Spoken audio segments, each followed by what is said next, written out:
नारायण नारायण। गजाननं भूतगणादिसेवितं कपितजम्बूफलचारुभक्षणम् उमासुतं शोकविनाशकारकं नमामि विघ्नेश्वरपादपङ्कजम्। वक्रतुण्डमहाकाय सूर्यकोटिसमप्रभा निर्विघ्नं कुरु मे देव सर्वकार्येषु सर्वदा। या देवी सर्वभूतेषु शक्तिरूपेण संस्थिता नमस्तस्यै नमस्तस्यै नमस्तस्यै नमो नमः। या देवी सर्वभूतेषु बुद्धिरूपेण संस्थिता नमस्तस्यै नमस्तस्यै नमस्तस्यै नमो नमः। यं ब्रह्मा वरुणेन्द्ररुद्रमरुतः स्तुन्वन्ति दिव्यस्तवे वेदे साङ्गपदक्रमोपनिषदैर्गायन्ति यं सामगाः। ध्यानावस्थित तद्गतेन मनसा पश्यन्ति यं योगिनो यस्यान्तं न विदुःसुरासुरगणः देवाय तस्मै नमः। वन्दे देवम् उमापतिं सुरगुरुं वन्दे जगत्कारणं वन्दे पन्नगभूषणं मृगधरं वन्दे पशूनां पतिं वन्दे सूर्यशशाङ्कवह्निनयनं वन्दे मुकुन्दप्रियं वन्दे भक्तजनाश्रयं च वरदं वन्दे शिवं शङ्करम्। व्यासं व्यासकरं वन्दे मुनिं नारायणस्वयं यतः प्राप्तकृपालोकालोकमुक्तः कलेर्ग्रहात्।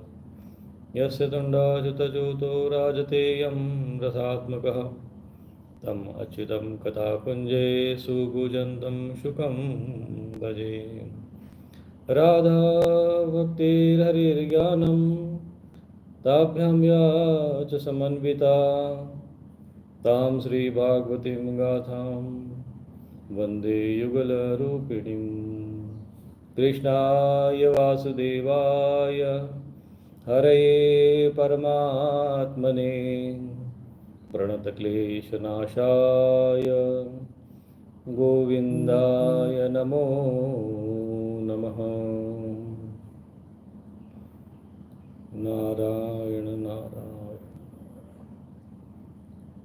श्री कृष्ण गोविंद हरे मुरारे हे नाथ नारायण वासुदेव। श्री कृष्ण गोविंद हरे मुरारे हे नाथ नारायण वासुदेव।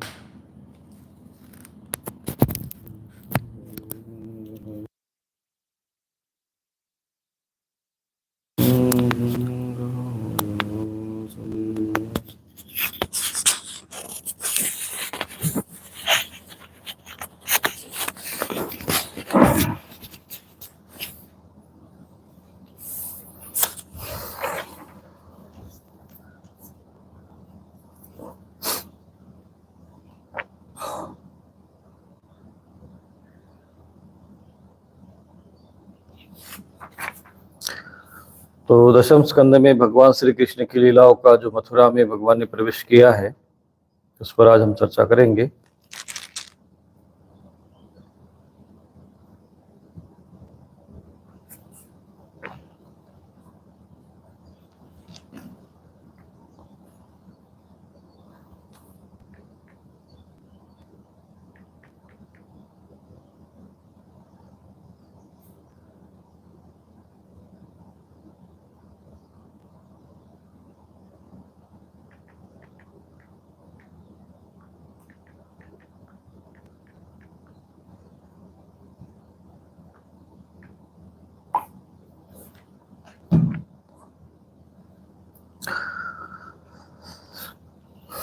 तो यहाँ सुखदेव जी कहते हैं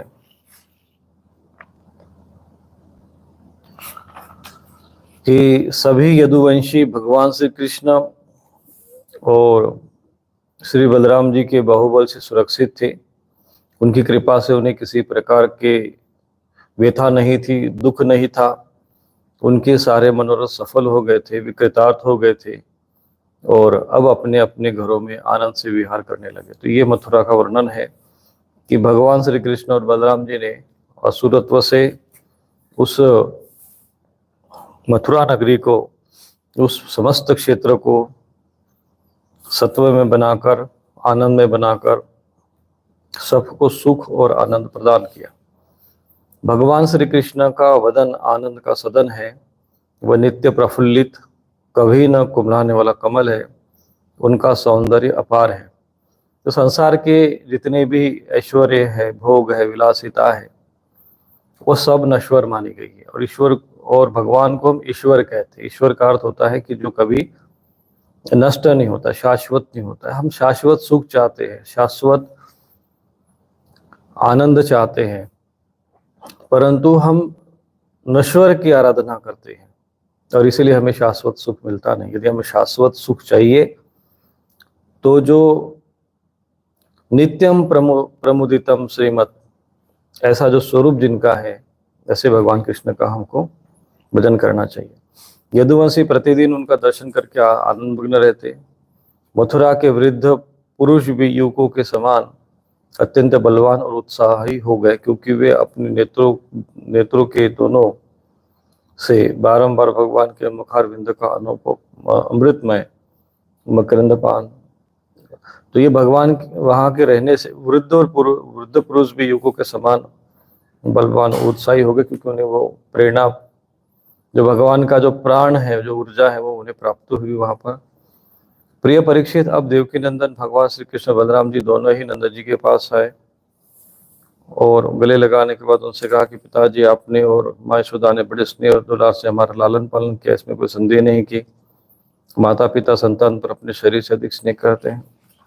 तो इस प्रकार नंद जी को समझा बुझा कर उन्हें गोकुल में भेज दिया। इसके उपरांत वसुदेव जी ने अपने पुरोहित महर्षि गर्गाचार्य और दूसरे ब्राह्मणों से दोनों पुत्रों का विधिवत द्विज संस्कृति, एक शब्द यहाँ पे, यथावत द्विज संस्कृति, जो द्विज संस्कार है हमारा, वो यज्ञोपवीत संस्कार कराया। उन्होंने विविध प्रकार के वस्त्र और आभूषणों से ब्राह्मणों का सत्कार करके बहुत सी दक्षिणा और बछड़े वाली गौवे दी। सभी गौवे सुंदर और स्वर्ण के आभूषण युक्त थी। महामती वसुदेव जी ने भगवान श्री कृष्ण और बलराम जी के जन्म नक्षत्र में जितनी गौवे मणिमन संकल्प करके दी थी, उन्हें पहले कंस ने अन्य से छीन लिया था। एक बात ध्यान रखना है, यहाँ एक बिंदु विचार नहीं है। यहाँ कृष्ण राम जन्म क्षे, तो यहाँ पे जन्म नक्षत्र का अर्थ यह है कि जन्म नक्षत्र में, तो हम लोग अधिकांश जो जन्म उत्सव मनाते हैं, जन्म जिसको आजकल बर्थडे कहते लोग, तो जो बर्थडे होता है वो अंग्रेजी हिसाब से होता है और वो बदलता रहता है। तो अभी जैसे मान लीजिए आज 24 मई है, तो ये किसी पिछले जो है तिथि के अनुसार तिथि बदलती रहती है वो, और अंग्रेजी नियम अलग चलते, तिथि का अलग चलते। तो हमारा जो जन्म जिस नक्षत्र में होता है, जिस राशि में होता है, पहले राशि होती है, राशि के जो है नक्षत्र होते हैं। तो जो जिस नक्षत्र में हमारा जन्म होता है, जिस तिथि को और जिस नक्षत्र में हमारा जन्म होता है, वही हमारा जन्म महोत्सव का जो समय होता है। जैसे कि कुछ लोग तो किस समय जन्म, चल मान लीजिए वो सोचते कि दिन भर में कभी भी आप जन्म महोत्सव मनाओ, ऐसा नहीं। उसी नक्षत्र में हमें जन्म उत्सव मनाना चाहिए, उसी में ही संकल्प करना चाहिए, उसी में दान आदि करना चाहिए। तो यह एक रहस्य हमें यह समझ, जन्म नक्षत्र में हमें, जो बच्चों का आपका जन्म नक्षत्र हो तो उसमें आपको ये ध्यान देना चाहिए कि जिस नक्षत्र में उनका जन्म हो उसी में ही वो उत्सव मनाए। अब उनका स्मरण करके उन्होंने ब्राह्मणों को फिर से दी।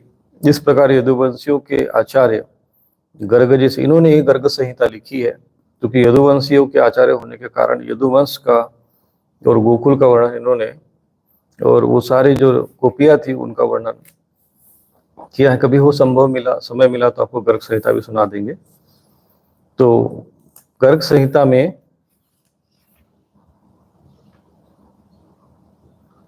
इस प्रकार आचार्य गर्ग जी से संस्कार कराकर बलराम जी और भगवान श्री कृष्ण द्विजत्व को प्राप्त हुए। ततश्च लब्ध संस्कारो द्विजत्व प्राप्य सुव्रतों, ये नोट कर लीजिए। दशम स्कंद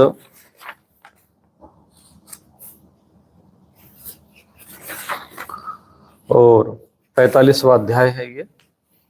इस शब्द को, इसको, श्लोक को नोट कर लिए। और 29वां श्लोक, द्विजत्वम प्राप्य सुव्रतो, यानी संस्कार करने के बाद, ऐसा नहीं कि बहुत से लोग क्या द्विज शब्द का अर्थ ब्राह्मण से लगाते। मैंने आपको एक बात कहा था कि आपको मैं कभी समझाऊंगा कि ब्राह्मण, द्विज और विप्र, ये 3 अलग अलग श्रेणियां होती है गुण कर्म के आधार पर।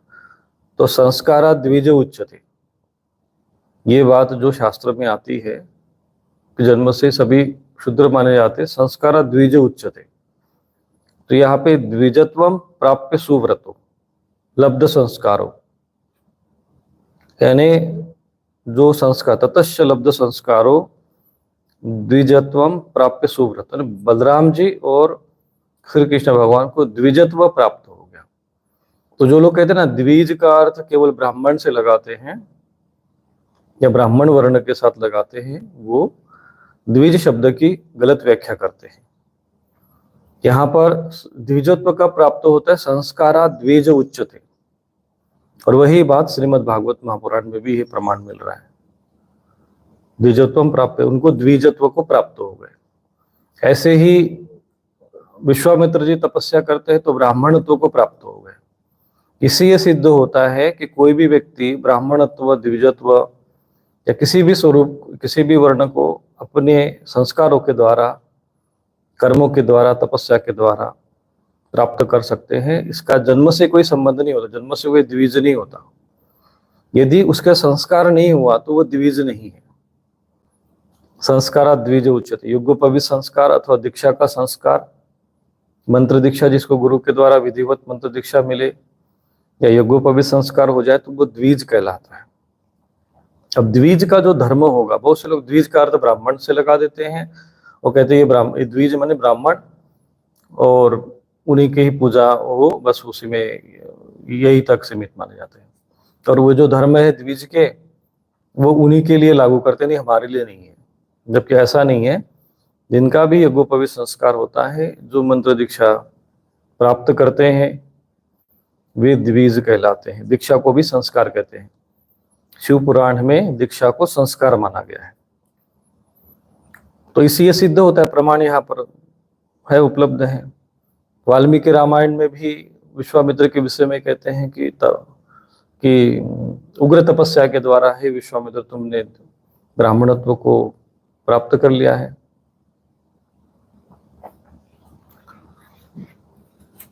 ब्राह्मणो यम तपसोग्रेण प्राप्तवान मुसि कौशिकम, ऐसा उसमें वर्णन आता है कि उग्र तपस्या के द्वारा तूने ब्राह्मणत्व को प्राप्त कर लिया, द्विजत्व को प्राप्त कर लिया। तो कोई भी व्यक्ति संस्कार के द्वारा, तपस्या के द्वारा द्विजत्व और ब्राह्मणत्व को प्राप्त हो सकता है।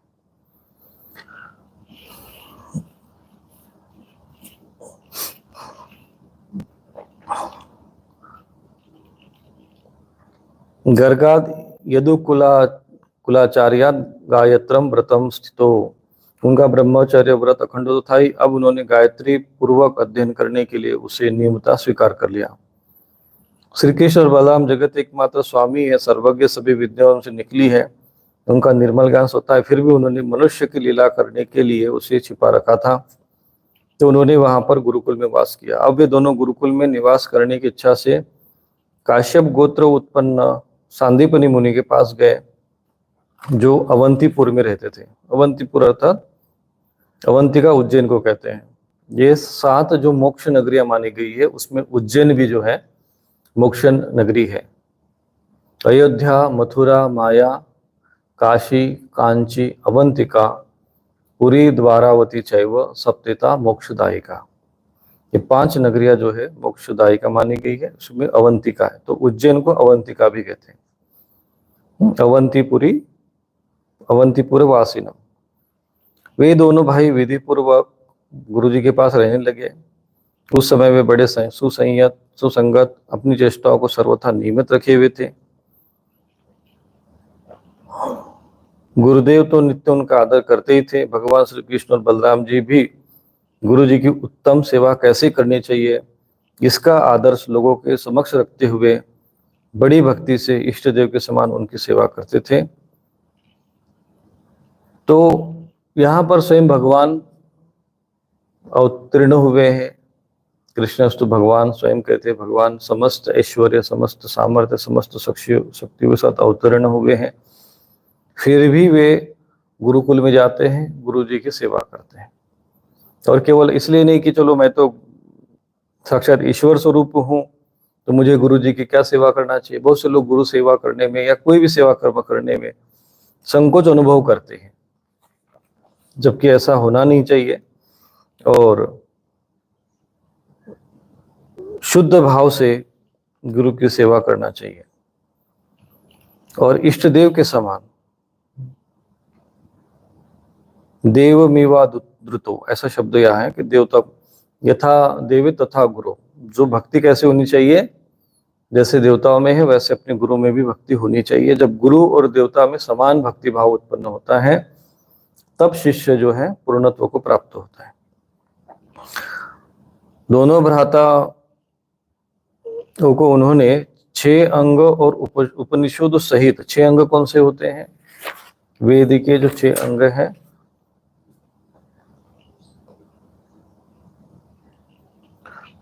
शिक्षा, कल्प, निरुक्त, ज्योतिष, छंद और व्याकरण, ये 6 अंग माने जाते हैं वेद के। तो 6 और उपनिषदों के सहित संपूर्ण वेदों की शिक्षा थी। इसके अतिरिक्त मंत्र और देवताओं के ज्ञान, मंत्रों का ज्ञान भी दिया। तो गुरुकुल में इनको शिक्षा, कल्प, निरुक्त, छंद, ज्योतिष और व्याकरण, ये वेद के 6 अंग होते हैं। इन 6 अंगों को सीखने के उपरांत कोई भी व्यक्ति वेद का ज्ञान प्राप्त कर सकता है। उसको छंद का ज्ञान होना चाहिए, उसको व्याकरण का होना चाहिए, ज्योतिष का होना चाहिए और उपनिषद है समस्त। और उसके उपरांत मंत्र और देवताओं का ज्ञान, धनुर्वेद,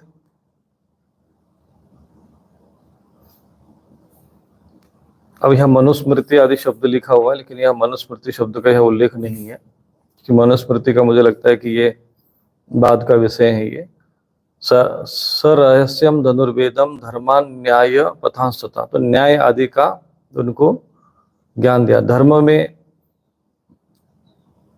जो धर्मशास्त्र है, धर्म का ज्ञान देने वाले हैं, तो इसमें मनुस्मृति शब्द जोड़ते, जबकि स्मृति ही, मनुस्मृति जो है पूर्ण प्रमाण नहीं मानी जाती है।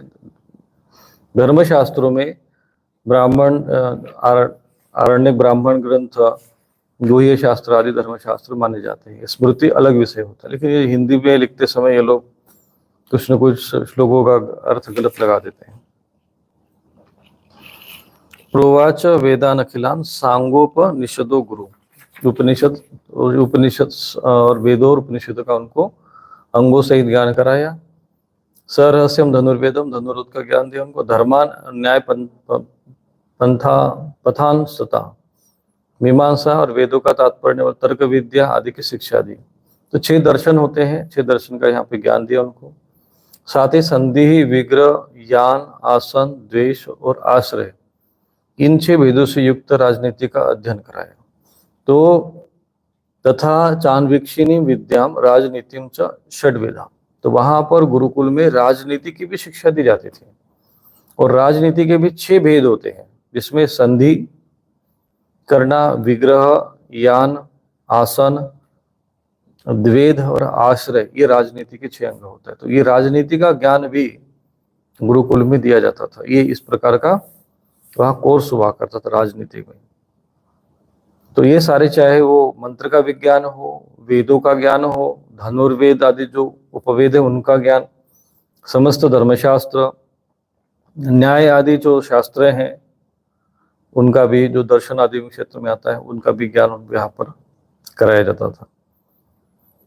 परीक्षित, भगवान श्री कृष्ण और बलराम जी सारी विद्याओं के प्रवर्तक है। इस समय केवल श्रेष्ठ मनुष्य का व्यवहार करते हुए वे अध्ययन कर रहे थे। अब देखो, गुरुकुल में रहे होंगे तो स्वाभाविक है, प्रातःकाल उठना, त्रिकाल संध्या करना, गुरु जी की सेवा करना और भिक्षा मांगने जाना, फिर उसके बाद दोपहर के समय में जंगल में जाना, गौवे चराना, फिर लकड़ी लेकर लाना, ये सारा गुरुकुल का नियम होता है।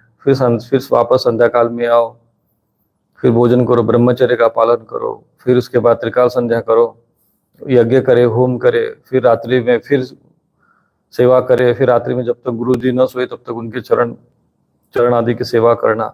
इस प्रकार की पहले ब्रह्मचर्य में जो रहते थे उन सब की एक उस पे जो दिनचर्या होती थी वो यही रहती थी। और उसी दिनचर्या का भगवान श्री कृष्ण ने श्रेष्ठ मनुष्य का व्यवहार करते हुए वैसा ही आचरण किया। उन्होंने गुरु जी के केवल एक बार कहने मात्र से सारी विद्या सीख ली। केवल 64 दिन और रात में ही संयमी शिरोमणि दोनों भ्राताओं ने 64 कलाओं का ज्ञान प्राप्त कर लिया। 64 कलाएं होती, 64 विद्या मानी जाती है, तो उन्होंने 64 दिन में ही उसका प्राप्त कर लिया। इस प्रकार अध्ययन समाप्त होने पर उन्होंने सांदी मुनि से प्रार्थना की कि आपकी जो भी इच्छा हो वो गुरु दक्षिणा मांग ले। महाराज सांदीपनि मुनि ने उनकी अद्भुत महिमा और अलौकिक बुद्धि का अनुभव कर लिया था, इसलिए उन्होंने अपनी धर्मपत्नी से विचार विमर्श करके गुरु दक्षिणा मांगी कि प्रभास क्षेत्र में हमारा बालक समुद्र में डूबकर मर गया था, उसे तुम ला कर दो। बलराम जो श्री कृष्ण का पराक्रम अनंत था, दोनों ही महारथी थे, उन्होंने बहुत अच्छा कहकर गुरुदेव की आज्ञा स्वीकार की और रथ पर सवार होकर प्रभास क्षेत्र में गया। प्रभास क्षेत्र यहाँ द्वारका आदि क्षेत्र गुजरात। वे समुद्र तट पर जाकर क्षण भर बैठे रहे। उस समय यह जानकर कि यह साक्षात परमेश्वर है, अनेक प्रकार की पूजा सामग्री लेकर समुद्र उनके सामने उपस्थित हुआ। जब राम अवतार में थे तो तब उन्होंने जो है उनके सरल शांत भाव देखकर वो अड़े रहे, तब भगवान को कोप करना पड़ा, बोले राम सको तब। लेकिन वो इस बार जो सोच ली कि ये तो भाई दूसरे रूप में है, तुरंत ही जो उग्र हो जाते हैं, और उग्र नहीं होते हैं, केवल दंड भी दे देते हैं। तो जैसे ही ये समझ में आया कि तो साक्षात परब्रह्म है, अनेक पूजन सामग्री लेकर समुद्र उनके सामने उपस्थित हुआ। भगवान ने समुद्र से कहा, समुद्र तुम यहाँ अपनी बड़ी बड़ी तरंगों से हमारे जिस गुरुपुत्र को वहां ले गए थे उसे शीघ्र लाकर हमें दो। मनुष्य वेशधारी समुद्र ने कहा कि देवादिदेव श्री कृष्ण, मैंने उस बालक को नहीं लिया। मेरे जल में पंचजन नामक एक बड़ा भारी दैत्य नामक जाति का शंख असुर जो है रहता है, शंख रूप में रहता है, अवश्य ही उसने उस बालक को चुरा लिया होगा। समुद्र की बात सुनकर भगवान तुरंत ही जल में प्रवेश किया और शंखासुर को मार डाला, परंतु बालक उनके पेट में नहीं मिला। तब उसके शरीर का शंख लेकर भगवान, वही पांचजन्य शंख बना, भगवान रथ पर चले आए। वहां से बलराम जी के साथ श्री कृष्ण ने यमराज की प्रियपुरी संयमनी में जाकर अपना शंख बजाया। शंख का शब्द सुनकर सारी यमपुरी की सारी प्रजा का शासन करने यमराज जी ने उनका स्वागत किया। भक्तिभाव से भरकर विधि पूर्वक उनकी बहुत बड़ी पूजा की। उन्होंने नम्रता से झुककर समस्त प्राणियों के हृदय में विराजमान सच्चिदानंद स्वरूप भगवान श्री कृष्ण से कहा, लीला से ही मनुष्य बने हुए सर्वव्यापक परमेश्वर, मैं आप दोनों की क्या सेवा करूं। भगवान कहते हैं, यमराज, यहाँ अपने कर्म बंधन के अनुसार मेरा गुरुपुत्र लाया गया है, तुम मेरी आज्ञा स्वीकार करो और उसके कर्मों पर ध्यान न देकर उसे मेरे पास लेकर आओ। भगवान ने यहाँ पर अपने विशेष अधिकार का प्रयोग किया है, जिसे वीटो पावर कहते हैं। तो भगवान के पास ये वीटो पावर जरूर होता है कि वो विशेष अधिकार होता है कि भाई उनके कर्म बंधन पर ध्यान मत दो, उसे मेरे पास लेकर आओ। यमराज जी ने जो आज्ञा कहकर भगवान का आदेश स्वीकार किया और उनका गुरुपुत्र ला दिया। इसलिए भक्त जो भगवान के भक्त होते हैं, भगवान कहते हैं, सर्वधर्मान परित्यज्य मामेकं शरणं व्रज अहं च सर्व पापेभ्यो मोक्षयिष्यामि। जो भगवान की शरण में होते हैं वो उन पर ये सारे समस्त पापों का क्षमन कर देते हैं अपने विशेष अधिकार के द्वारा। तब यदुवंश शिरोमणि भगवान श्री कृष्ण और श्री बलराम जी उस बालक को लेकर उज्जैन लौट आए और उसे अपने गुरुदेव को सौंप कर कहा, आप और जो भी कुछ चाहे वह कहे। तो गुरुदेव ने कहा कि पुत्र, तुम दोनों ने भली बात ही गुरु दक्षिणा दी, अब और क्या चाहिए। जो तुम्हारे जैसे पुरुषोत्तम का गुरु है, उसका कौन सा मनोरथ अपूर्ण रह सकता है। तो दोनों बातें हैं, गुरु भी श्रेष्ठ होना चाहिए, शिष्य भी यदि श्रेष्ठ हो तो फिर गुरु के लिए भी श्रेष्ठ बात होती है। हे वीरो, अब तुम दोनों अपने घर जाओ, तुम लोगों को पवित्र करने वाली कीर्ति प्राप्त हो। तुम्हारी पढ़ी हुई विद्या इस लोक और परलोक में सदा नवीन बनी रहे, कभी विस्मृत न हो। यानी भगवान, उन गुरुदेव ने आशीर्वाद दे दिया। पुत्र परीक्षित फिर गुरुजी से आज्ञा लेकर वायु के समान वेग और मेघ के समान शब्द वाले रथ पर सवार होकर दोनों भाई मथुरा लौट आए। मथुरा की प्रजा बहुत दिनों तक श्री कृष्ण बलराम जी को न देखने से तो दुखी हो रही थी। अब उन्हें आया देख कर वे सब परमान से मग्न हो गए, मानो खोया हुआ धन मिल गया हो। श्री सुखदेव जी कहते हैं कि परीक्षित, उद्धव जी वृष्णवंशियों में एक प्रधान पुरुष थे। वे साक्षात बृहस्पति के शिष्य और परम बुद्धिमान थे। उनकी महिमा के संबंध में इससे बढ़कर कौन सी बात कही जा सकती कि वह भगवान श्री कृष्ण के प्रिय सखा और मंत्री भी थे। एक दिन शरणागतों के सारे दुख हरने वाले भगवान श्री कृष्ण ने अपने प्रिय भक्त और एकांत प्रेमी उद्धव जी का हाथ अपने हाथ में लेकर कहा, सौम्य सभा उद्धव, तुम ब्रज में जाओ और वहां मेरे माता पिता नंद जी और यशोदा माता है, उन्हें आनंदित करो।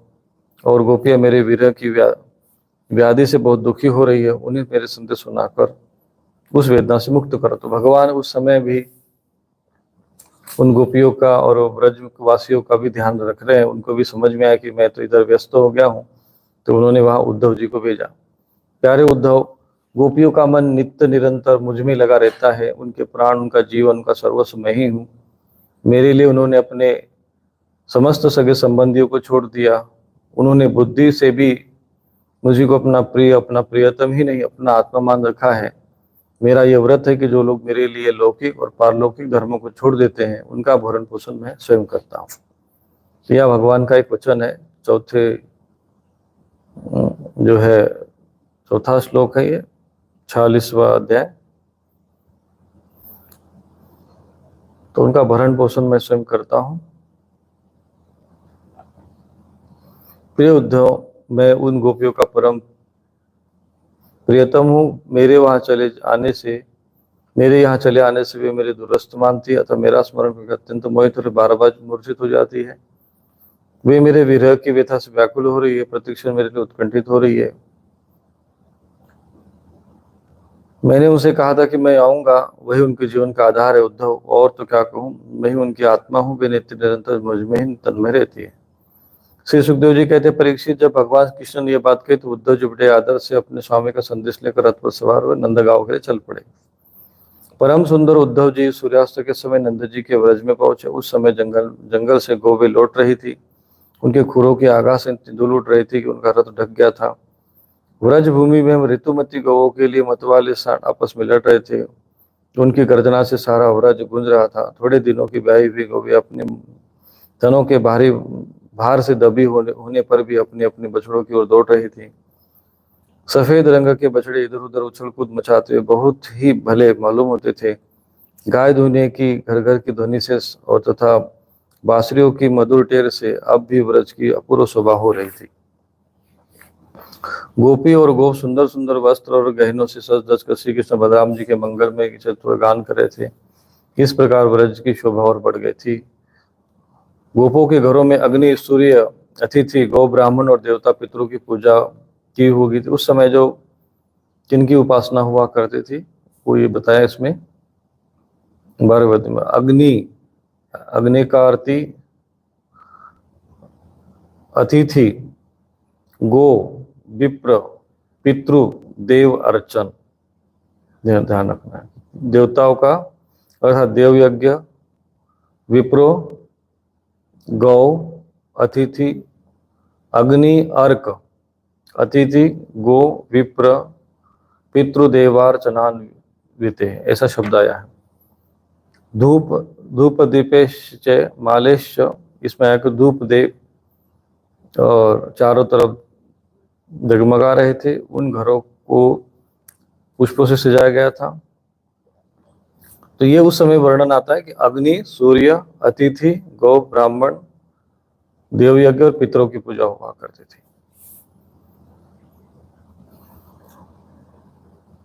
ऐसे मनोहर गृह से सारा ब्रज और मनोरम हो रहा था। चारों ओर वन पंक्तियां फूलों से लद रही थी, पक्षी चहक रहे थे।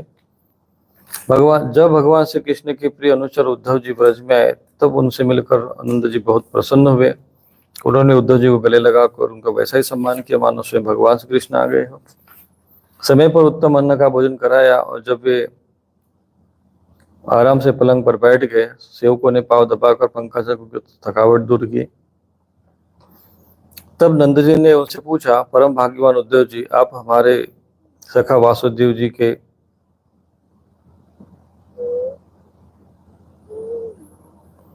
समाचार को सुनाइए। उनके आत्मीजन, स्वजन और पुत्र आदि उनके साथ है। इस समय वे सब कुशल से तो है ना? ये बड़े सौभाग्य की बात है कि अपने पापों के फलस्वरूप पापी कंस अपने अनुयायियों के साथ मारा गया, क्योंकि स्वभाव से ही धार्मिक परम साधु यदुवंशियों से वसुधा द्वेष करता था। अच्छा उद्धव जी, श्री कृष्ण कभी हम लोगों का स्मरण भी करते हैं। ये उनकी माता है, स्वजन संबंधी सखा है, गोप है। उन्होंने अपना स्वामी और सर्वस्व मानने वाला ये व्रज है, उन्हीं की गौवे वृंदावन और गिरिराज है। क्या कभी वो इसका स्मरण करते हैं?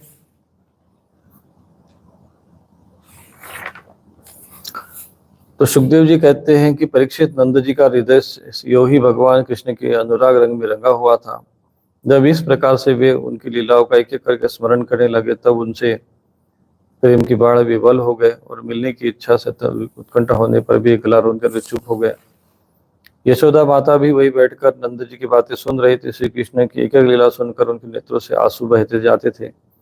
पुत्र स्नेह की बाढ़ से उनके स्तनों से दूध की धारा बहती जा रही थी। उद्धव जी, नंद जी और यशोदा जी के हृदय में श्री कृष्ण के प्रति कैसा अनुराग है, ये देखकर आनंद मग्न हो गए। वो उनसे कहने लगे, उद्धव जी ने कहा कि हे मानद, इसमें संदेह नहीं कि आप दोनों समस्त शरीरधारियों में अत्यंत भाग्यवान और सराहना करने योग्य है, क्योंकि जो सारे चराचर जगत के बनाने वाले और उसे ज्ञान देने वाले नारायण हैं, उनके प्रति आपके हृदय में ऐसा वात्सल्य, स्नेह और पुत्र भाव है।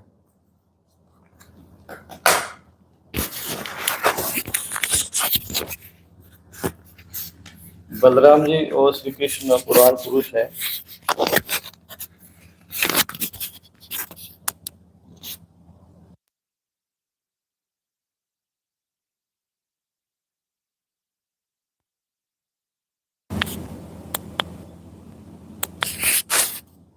वे सारे संसार के उपादान कारण और निमित्त कारण भी है। भगवान श्री कृष्ण पुत्र है,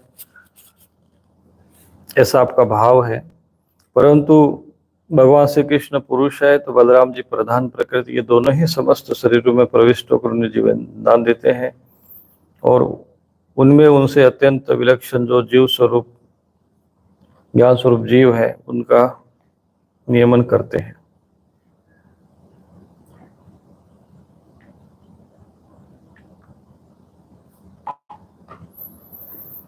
जो जीव मृत्यु के समय अपने शुद्ध मन को एक क्षण के लिए भी उनमें लगा देता है, वह समस्त कर्म वासनाओं को नष्ट कर देता है और शीघ्र ही सूर्य के समान तेजस्वी और ब्रह्ममय होकर परम गति को प्राप्त होता है। 32वां श्लोक है, इसको नोट करके रखना। यस्मिन् जनः प्राण वियोग काले क्षणं समावेश्य मनो विशुद्धम निर्हत्य कर्माशय माशु याति पराम गतिम ब्रह्ममयोर्क वर्णः। ये 32वां श्लोक है, इसको ध्यान रखना है, इसको नोट करके रखना है। इसमें ये कहते हैं कि जो जीव मृत्यु के समय अपने शुद्ध मन को एक क्षण के लिए भी उनमें लगा देता है, मृत्यु के समय यदि कोई अपने मन को एक क्षण के लिए भी भगवान में लगा देता है, वह समस्त कर्म वासनाओं को नष्ट कर, उसके सारे कर्म वासनाएं, कर्म और उसके जो दूषित कर्म और दूषित वासनाएं नष्ट हो जाती है और शीघ्र ही सूर्य के समान तेजस्वी और ब्रह्म में होकर परम गति को प्राप्त होता है। मृत्यु तो शरीर की होनी है, तो मृत्यु के उपरांत भी हमें एक शरीर प्राप्त होता है, एक लोक प्राप्त होता है। यदि अंतकाल में शरीर छोड़ते समय यदि भगवान का स्मरण होता है तो उससे समस्त पापों का नाश होता है। सूर्य के समान तेजस्वी और ब्रह्ममय शरीर प्राप्त होता है और परम गति को प्राप्त होता है। इसलिए ये श्लोक, ये ज्ञान, ये जीवन का आधार है। सदैव ध्यान रखना है कि अंत काल में यस्मिन जन प्राण वियोग काले क्षणम समावेश्य मनो विशुद्धम निर्हत्य कर्माशय माशु याति पराम गतिम ब्रह्ममयोर्क वर्ण। ये एक श्लोक है, इसको नोट करके रखना। ये और बराबर कभी कभी बीच बीच में जब भी समय मिले इस श्लोक का स्मरण करते रहना चाहिए, ताकि संसार के इस कर्म जाल में रहते हुए भी हमें इस बात का ज्ञान रहना चाहिए कि एक दिन ये शरीर छूटेगा, और उस परिस्थिति में यदि भगवान का स्मरण होना बहुत आवश्यक है। संसार में रहना चाहिए, कर्म करना चाहिए, सारा कुछ ठीक है, लेकिन इतना अधिक उस संसार में लिप्त नहीं हो जाना चाहिए कि हम अंतकाल में भगवान का स्मरण भी न हो और संसार का चिंतन ही चलता रहे। इतना अधिक जो है अपने मन को संसार में लगाना नहीं चाहिए। उद्धव जी कहते हैं कि वे भगवान ही जो सबके आत्मा और परम कारण है, भक्तों की अभिलाषा पूर्ण करने और पृथ्वी का भार उतारने के लिए मनुष्य का शरीर ग्रहण करके प्रकट हुए हैं। उनके प्रति आप दोनों का ऐसा सुदृढ़ वात्सल्य भाव है, फिर महात्माओं आप दोनों के लिए कौन सा शुभ कर्म करना शेष रह जाता है। भक्त वत्सल यदुवंश शिरोमणि भगवान श्री कृष्ण थोड़े ही दिनों में ब्रज में आएंगे और आप दोनों को अपने माता पिता को अर्थात आनंदित करेंगे। जिस समय उन्होंने समस्त यदुवंशियों के 2 ही कंसों को रंगभूमि मार डाला और आपके पास आकर कहा कि मैं ब्रज में आऊंगा, उनके वे कथन को सत्य करेंगे। नंद जी और माता यशोदा जी आप दोनों परम भाग्यशाली, खेद न करें, आप श्री कृष्ण को अपने पास ही देखेंगे, क्योंकि जैसे काष्ठ में अग्नि सदा ही व्यापक रूप में रहती है, वैसे ही वे समस्त प्राणियों के हृदय में सर्वत्र विराजमान रहते हैं। एक शरीर के प्रति अभिमान न होने के कारण न तो कोई उनका प्रिय है न तो अप्रिय, वे सब में है और सब के प्रति समान है। इसलिए उनकी दृष्टि में न कोई उत्तम है न कोई अधम, यहाँ तक कि विषमता का भाव रखने वाला भी उनके प्रति विषम नहीं है। न तो उनकी कोई माता है, न कोई पिता, न पत्नी, न पुत्र, न तो कोई पराया, न कोई अपना, न देह है, न तो यह जन्म ही है। इस लोक में उनका कोई कर्म नहीं है, फिर भी वे साधुओं के परित्राण के लिए लीला करने के लिए देवा आदि, सात्विक, मत्स्य आदि तामस और मनुष्य आदि पितृ मिश्र योनि में शरीर धारण करते हैं।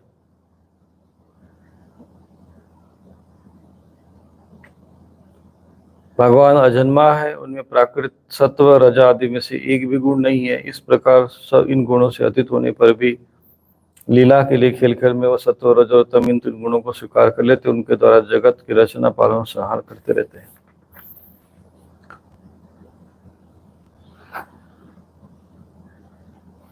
जैसे जब बच्चे घुमरी परेता खेलने लगते हैं या मनुष्य वेग से चक्कर लगाने लगते हैं, तब उन्हें सारी पृथ्वी घूमती हुई जान पड़ती है।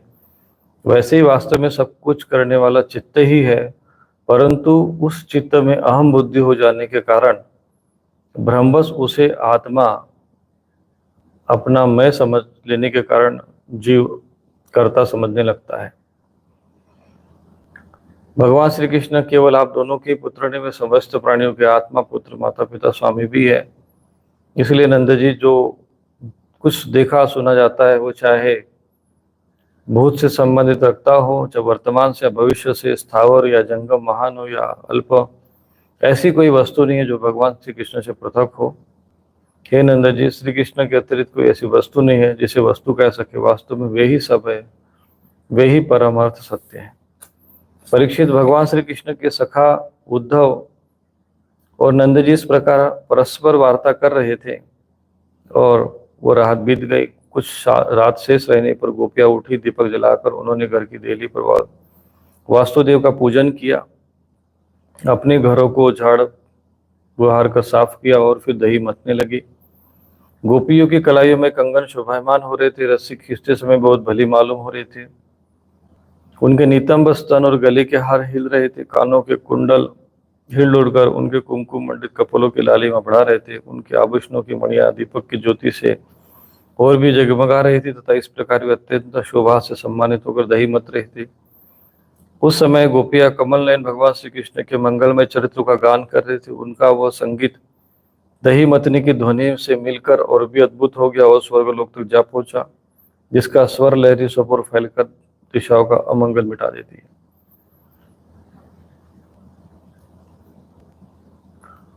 जब भगवान भुवन भास्कर का उदय हुआ, तब ब्रज की स्त्रियों ने देखा कि नंद जी के दरवाजे पर एक सोने का रथ खड़ा है।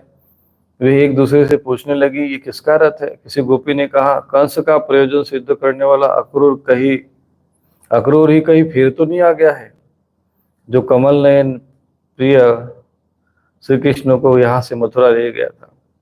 किसी दूसरी गोपी ने कहा कि क्या अब वो हमें ले जाकर अपने मरे हुए स्वामी कंस का पिंडदान कराएगा? अब यह उसके आने का और क्या प्रयोजन हो सकता है? तो बेचारी जो गोपियां थी वहां, वो अक्रूर जी पर बड़ी क्रोधित हो रही थी। तो व्रजवासिनी स्त्रियां इस प्रकार आपस में वार्ता कर रही थी कि उसी समय नित्य कर्म से निवृत्त होकर उद्धव जी वहां आ पहुंचे। सुखदेव जी कहते हैं, गोपियों ने देखा कि श्री कृष्ण के सेवक उद्धव जी की आकृति और वेशभूषा श्री कृष्ण से मिलती जुलती है। उद्धव जी का जो शरीर था भगवान कृष्ण के समान, घुटनों तक लंबी लंबी भुजाएं, नूतन कमल दल के समान कोमल नेत्र, शरीर पर पीताम्बर धारण किए हुए हैं, गले में कमल पुष्पों की माला है, कानों में मणि जटित कुंडल झलक रहे हैं और मुखारविंद अत्यंत प्रफुल्लित है। पवित्र स्मित हास्य वाली गोपियों ने आपस में कहा, यह पुरुष देखने में बहुत सुंदर है, परंतु यह है कौन? कहाँ से आया? किसका दूत है? इसने श्री कृष्ण जैसी वेशभूषा क्यों धारण कर रखी है? सबके सब गोपियां उनका परिचय प्राप्त करने के लिए अत्यंत उत्सुक हो गई और उनमें से बहुत सी पवित्र कीर्ति भगवान श्री कृष्ण के चरण कमलों के आश्रित और उनके सेवक सखा उद्धव जी को चारों ओर से घेर कर खड़ी हो गई। जब उन्हें मालूम हुआ कि ये तो भगवान श्री कृष्ण का संदेश लेकर आए हैं, तब उन्होंने विनम्रता से झुककर सलज्ज हास्य, चितवन और मधुर वाणी से आदि से उद्धव जी का अत्यंत सत्कार किया और एकांत में आसन पर बैठा कर इनसे पूछने लगी, उद्धव जी, हम जानते हैं कि आप यदुनाथ जी के पार्षद है, उन्हीं का संदेश लेकर यह पधारे। आपके स्वामी ने अपने माता पिता को सुख देने के लिए आपको यहाँ भेजा है, अन्यथा हमें तो अब इस नंदगांव में और गोव में रहने की जगह उनके स्मरण करने की कोई वस्तु दिखाई नहीं पड़ती। माता पिता सगे संबंधी भी तो, संबंधियों का स्नेह बंधन तो बड़े बड़े ऋषि मुनि भी बड़ी कठिनाई से छोड़ पाते हैं। दूसरों के साथ जो प्रेम संबंध का स्वांग किया जाता है वो तो किसी न किसी स्वार्थ के लिए होता है।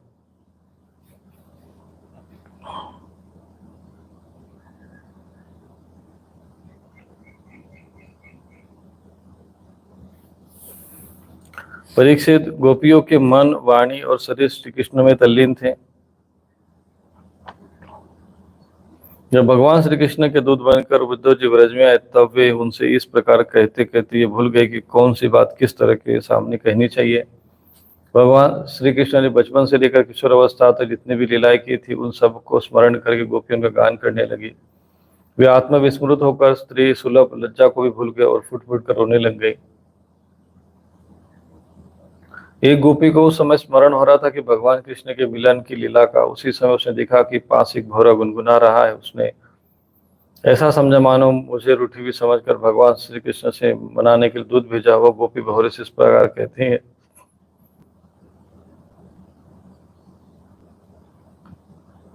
तो इस प्रकार से गोपियां जो थी वो भ्रमर गीत आता है, इसको भ्रमर गीत कहते हैं। तो उन्होंने गोपियां इस प्रकार से वो जो आपस में भौरों से बात करती थी, कभी वृक्षों से बात करे, कभी गायों से बात करे।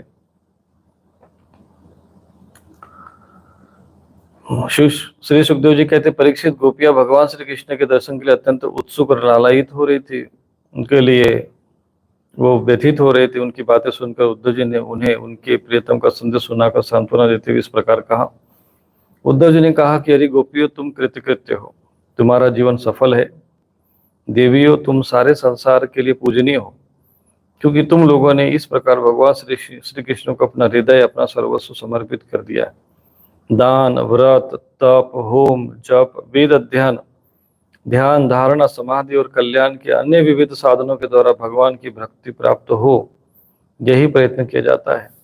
ये बड़े सौभाग्य की बात है कि तुम लोगों ने पवित्र कीर्ति भगवान श्री कृष्ण के प्रति वही सर्वोत्तम प्रेम भक्ति प्राप्त की है और उसी का आदर स्थापित किया है, जो बड़े बड़े ऋषि मुनि हैं उनके लिए भी अत्यंत दुर्लभ है। सचमुच ही ये कितने सौभाग्य की बात है कि तुमने पुत्र, पति, देह, स्वजन और घरों को छोड़कर भगवान श्री कृष्ण को, जो सबके परम पति है, पति के रूप में वर्ण किया है। महाभाग्यवती गोपियों, भगवान श्री कृष्ण के वियोग से तुमने उन इंद्रियातीत परमात्मा के प्रति वो भाव प्राप्त कर लिया जो सभी वस्तुओं के रूप में उनका दर्शन कराता है। तुम लोगों का वह भाव मेरे सामने ही प्रकट हुआ। ये मेरे ऊपर तुम देवियों की बड़ी दया है। मैं अपने स्वामी का गुप्त काम करने वाला दूत हूँ। आप सभी के प्रियतम भगवान श्री कृष्ण ने तुम लोगों को परम सुख देने के लिए कुछ प्रिय संदेश भेजा है। कल्याणियों, वही लेकर मैं तुम लोगों के पास आया हूँ, अब उसे सुनो। अब भगवान श्री कृष्ण क्या कहते हैं वो बताते हैं। तो भगवान श्री कृष्ण क्या ने कहा है कि मैं सबका उपादान कारण होने के कारण सबका आत्मा हूँ, सब में अनुगत हूँ, इसलिए मुझ में कभी भी तुम्हारा वियोग नहीं हो सकता है। गोपियों के लिए कहा है कि मैं आत्मा हूँ, इसलिए तुम लोगों से कभी हमारा वियोग नहीं हो सकता, क्योंकि आत्मा रूप में भगवान सबके भीतर विराजमान है। जैसे संसार के सभी भौतिक पदार्थों में आकाश, वायु, अग्नि, जल और पृथ्वी पांचों भूत व्याप्त हैं, उन्हीं से सब वस्तुएं बनी है और यही उन वस्तुओं के रूप में है, वैसे ही मैं मन, प्राण, पंचभूत, इंद्रिय और सभी विषयों का आश्रय हूँ। वे मुझ में है, मैं उनमें मैं हूँ, और सच पूछो तो मैं ही उनके रूप में प्रकट हो रहा हूँ। मैं ही अपनी माया के द्वारा भूत, इंद्रिय और उनके विषय के रूप में उनका आश्रय बन जाता हूँ तथा स्वयं निमित्त बनकर अपने आप को ही रचता और पालता हूँ, समेट लेता हूँ। आत्मा माया और माया के कार्यों से पृथक है। वह विशुद्ध ज्ञान स्वरूप जड़ प्रकृति, अनेक जीव और अपने ही अवान्तर भेदों से रहित सर्वथा शुद्ध है। कोई भी गुण उनका स्पर्श नहीं कर पाते। माया की तीन वृत्तियां हैं, सुसुप्ति, स्वप्न और जागृत। इनके द्वारा वही अखंड अनंत बोध स्वरूप आत्मा कभी प्राज्ञ तो कभी तेजस तो कभी विश्व रूप में प्रतीत होता है। मनुष्य के चाहिए कि वह समझे कि स्वप्न में दिखने वाले पदार्थों के समान ही जागृत अवस्था में इंद्रियों के विषय भी प्रतीत हो रहे हैं, अतः वे मिथ्या है। इसलिए उन विषयों का चिंतन करने वाले मन और इंद्रियों को रोक ले और मानो सोकर उठा हो, इस प्रकार जगत के स्वप्नादि विषयों को त्याग कर मेरा साक्षात्कार करें। जिस प्रकार सभी नदियां घूम फिर कर समुद्र में पहुंचती है, उसी प्रकार मनस्वी पुरुषों का वेद अभ्यास, योग साधन, आत्मा अनात्म विवेक, त्याग, तपस्या, इंद्रिय संयम और सत्य आदि समस्त धर्म मेरी प्राप्ति में ही समाप्त होते हैं। सबका अंतिम फल है मेरा साक्षात्कार, क्योंकि वे सब मन को निरुद्ध करके मेरे पास पहुंचते हैं। गोपियों, इसमें संदेह नहीं कि मैं तुम्हारे नैनों का ध्रुव तारा हूँ, तुम्हारा जीवन सर्वस्व हूँ, किंतु मैं जो तुमसे इतना दूर रहता उसका कारण है वो यह है कि तुम निरंतर मेरा ध्यान कर सको। शरीर से दूर रहने पर भी मन से तुम मेरी सन्निधि का अनुभव करो और अपना मन मेरे पास रखो, क्योंकि स्त्रियों और अन्यान्य प्रेमियों का चित्त अपने परदेसी प्रियतम में जितना निश्चल भाव से लगा रहता है, उतना आंखों के सामने पास रहने वाले प्रियतम में नहीं लगता। अशेष वृत्तियों से रहित संपूर्ण मन मुझ में लगाकर जब तुम लोग मेरा अनुस्मरण करोगी, तब शीघ्र ही सदा के लिए मुझे प्राप्त हो जाओगे। कल्याणियों, जिस समय मैंने वृंदावन में शारदीय पूर्णिमा की रात्रि में रास क्रीड़ा की थी, उस समय जो गोपियां स्वजनों के रोक लेने पर व्रज में रह गई थी, मेरे साथ रास विहार में सम्मिलित न हो सकी, वे मेरी लीलाओं का स्मरण करके ही मुझे प्राप्त हो गई थी। अतः तुम्हें भी मैं मिलूंगा अवश्य, निराश होने की कोई बात नहीं है। अब यह भगवान चाहते थे कि यहाँ ये कहना है कि चूंकि जो इसमें भगवान कहते हैं कि तुम सभी मेरा निरंतर ध्यान कर सको, शरीर से दूर रहकर भी मन से मेरी सन्निधि का अनुभव करो, अपना मन मेरे पास रखो, क्योंकि स्त्रियों और अन्य प्रेमियों का चित्त जो दूर देश में रहने वाले प्रियतम में जितना निश्चल भाव से लगा रहता है, उतना आंखों के सामने रहने वाले प्रियतम में नहीं लगता। यानी जैसे कोई भी व्यक्ति जिससे हम प्रेम करते हैं, यदि जब वो दूर हो जाता है, दूर रहता है, तो उसका स्मरण, चिंतन और ध्यान होता है। और जो पास में रहते हैं तो वो ध्यान जो है उनका वैसा नहीं रहता है जैसा दूर रहने पर रहता है। तो भगवान का वचन एक मन मना मत भक्तो मध्याजी माम नमस्करो।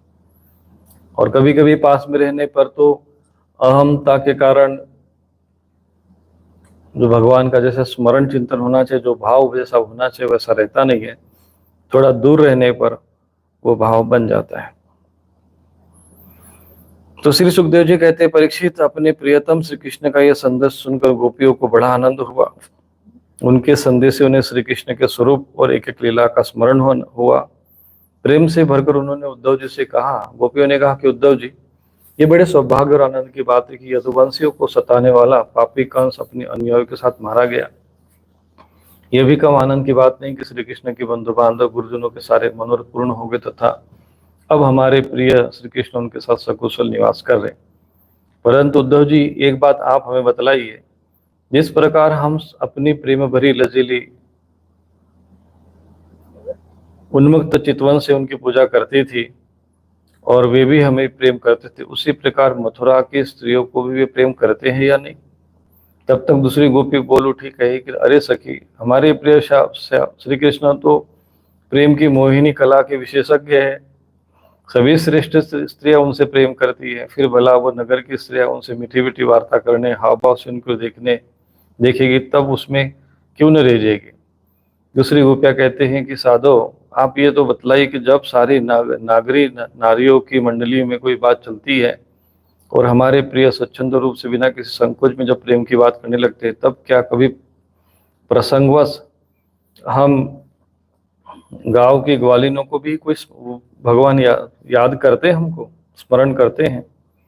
कुछ गोपियों ने कहा कि उद्धव जी, क्या कभी श्री कृष्ण उन रात्रियों का स्मरण करते हैं जब कुमुदिनी और कुंद के पुष्प खिले हुए थे, चारों ओर चांदनी छिटक रहे थे, वृंदावन अत्यंत रमणीय हो रहा था?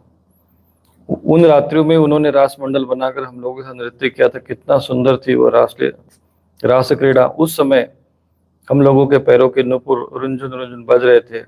हम सब सखिया उन्हीं की सुंदर सुंदर लीलाओं का गान कर रही थी और वे हमारे साथ नाना प्रकार के विहार कर रहे थे। कुछ दूसरी गोपियां कहते, उद्धव जी, अब सब तो उनके विरह के अग्नि में जल रही है।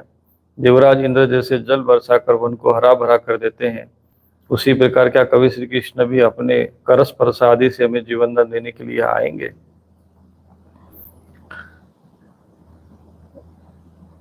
श्री सुखदेव जी कहते हैं कि प्रिय परीक्षित, भगवान श्री कृष्ण का प्रिय संदेश सुनकर गोपियों की विरह की व्यथा शांत हो गई थी। वे इंद्रियातीत भगवान श्री कृष्ण को अपने आत्मा के रूप में सर्वत्र स्थित समझ चुकी थी। वे बड़े प्रेम और आदर से उद्धव जी का सत्कार करने लगे। तो गोपियों को इस प्रकार से ज्ञान हो गया कि जो इंद्रियों से अतीत और जो सबके अंदर भीतर में आत्मा रूप में है, वही सर्वत्र है और सब में है।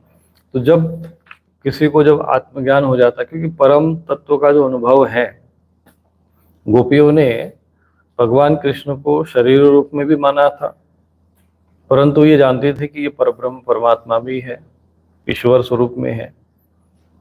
और ईश्वर स्वरूप में होने के नाते ईश्वर सर्वव्यापक और विशेषकर आत्मा रूप में सबके हृदय में स्थित है। अहम आत्मा गुणाकेश सर्वभूताशय स्थित है, ये भगवान का है। तो आत्मा रूप में वही श्री कृष्ण आज भी हम सभी के हृदय में है, उन गोपियों के हृदय में भी थे। इसलिए जब गोपियों को यह ज्ञान हो गया कि आत्मा के रूप में भगवान श्री कृष्ण ये चाहते हैं कि नहीं, जो है भगवान जो ये चाहते हैं कि आत्मा के रूप में मैं उनका स्मरण करूं, आत्मा के रूप में उनका ध्यान करूं, आत्मा के रूप में उनका अनुभव करूं, और इस प्रकार से वे आत्मा में भगवान का ध्यान करने से उनका जो अशुभ और कर्म वासनाएं जो नष्ट हो गई थी, उनका चित्त निर्मल एकाग्र हो गया था, तो वो आत्मा में स्थित हो गया। और आत्मा में स्थित होने के कारण, क्योंकि शरीर से तो आनंद नहीं प्राप्त होगा, आनंद की प्राप्ति तो आत्मा से ही होगी। और फिर वो आत्मा अगर उस मूल स्वरूप में अगर हम स्थित हो जाए, अंतर्मुख होकर उस आत्मा के साथ स्पर्श हो जाए, आत्मा में स्थित हो जाए, तो एक प्रकार से हम उसी ईश्वर का स्पर्श करते हैं, उसी ईश्वर में हम स्थित हो जाते हैं। जिसको हम श्री कृष्ण कहते हैं, जिसको हम विष्णु कहते हैं, जिसको हम शिव कहते हैं, जिसको हम शक्ति कहते हैं, वो आत्मा के रूप में हम सभी के हृदय में विराजमान रहते हैं। और जब उस आत्मा का अनुभव होता है तो वो ईश्वर का ही अनुभव माना गया है, क्योंकि आत्मा के रूप में ईश्वर ही सबके भीतर विराजमान है। इसलिए जो तदा दृष्टु स्वरूपे अवस्थानम, जीव जो है आत्मज्ञान होने के बाद अपने स्वरूप में स्थित हो जाता है। मम दर्शन फल परम अनुपा, जीव पाव वही निज सहज स्वरूप, निज सहज स्वरूप जो आत्मा का जो स्वरूप है उसको प्राप्त करता है। उद्धव जी गोपियों की विरह व्यथा मिटाने के लिए कई महीनों तक वही रहे। वे भगवान श्री कृष्ण की अनेक लीलाएं और बातें सुनाकर ब्रज वासियों को आनंदित करते रहते। इस प्रकार गोपियों की विरह व्यथा शांत हो गई। ज्ञान से ही इस चीजों को समझा जा सकता है। देह रूप में अगर हम भगवान को मानते, इसीलिए शास्त्र में कुछ बात आती है, जैसे गुरु हैं, ईश्वर हैं, इष्ट हैं, इनको हमें देह रूप में नहीं समझना चाहिए। देह रूप में, आरंभिक रूप में उनकी आराधना उपासना करने के लिए आवश्यकता के अनुरूप उनको स्मरण चिंतन पूजन करना चाहिए। बाह्य जो हमारा बहिर्मुक्ता आती है, तो उस बहिर्मुक्ता को एक दिशा देने के लिए भगवान की बाह्य उपासना करने का विधान शास्त्रों में है। परंतु वास्तविक जो अनुभव है, ईश्वर का जो अनुभव है, वो तभी प्राप्त होगा जब आप भीतर में ध्यानस्थ होते हैं, आत्मा में स्थित होते हैं। और यदि आत्मा का अनुभव नहीं हुआ तो बाह्य जो अनुभव है या बाह्य सुख है, उसको आप पूर्णता के साथ, समग्रता के साथ अनुभव नहीं कर सकते। इसलिए जो कपिल मुनि जी ने श्रीमद् भागवत महापुराण के आरंभ में यही कहा था कि जो भीतर में स्थित आत्मा का